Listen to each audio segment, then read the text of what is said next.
Lincoln City's season is over following their playoff semi-final defeat to Exeter City. Imps reporter Mark Whiley picks out some talking points from the 3-1 defeat. The best team won, but the Imps were certainly hard done to in terms of the game's key decisions. Elliott Whitehouse's goal was ruled out for handball by Matt Rhead. He did indeed handle it, but only because he'd been shoved by a defender. Bizarrely, the goal was ruled out by the linesman rather than referee Darren England, who was far better placed. It seemed England was happy to pass the buck, which summed up his performance on the night. Surely a championship-level official, which England is, should be more decisive. A slight lack of quality, heart, strength, organization, will to win, the Imps would top the league in those areas. That's enough to overcome most sides in League Two, but against the very best teams in the divisions, like Exeter, you need a bit more than that.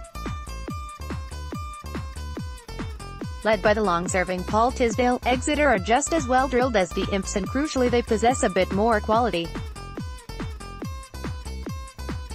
Danny Cowley said as much post-match. Expect to see a similar-sized squad next season, but the Imps boss will be trying to add more quality over the summer as they look to mount a challenge for the top three.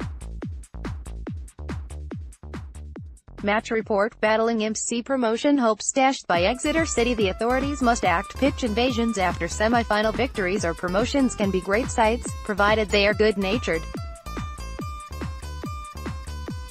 But, as we saw last night, it only takes a handful of idiots to spoil it, with Imps players and staff being confronted by Exeter fans and kitman Dick Tacey being left with a nasty bump on the head. For some reason, a minority of football fans prefer to antagonize a beaten rival rather than celebrate their own side's success. It's not the first pitch invasion during the playoffs this season that has got out of hand, and it is only a matter of time before a player or manager is seriously injured. Exeter City v Lincoln City, League 2 playoff second leg. View gallery. Something needs to be done.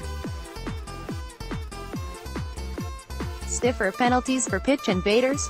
Improved stewarding. There isn't an easy solution, but it's an issue the authorities need to address. Fantastic backing ahead of the game. Danny Cowley had called on the small army of traveling fans to raise the roof, and they duly delivered. Brilliantly, the press box was situated next door to the Imps supporters. It was almost tempting to join in with the singing.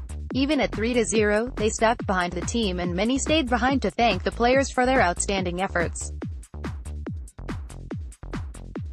Imps fans hold up cards to commemorate the 75th anniversary of the Dam Busters raid. Image: Andrew Vaughan, Camera Sport. Good luck Exeter. I'll be rooting for Exeter in the final for several reasons. 1. They're best side in the division and would deserve to go up, and 2. We'd all rather play nearby Notts County or Coventry next season instead of having to make the 10-hour round trip to Devon.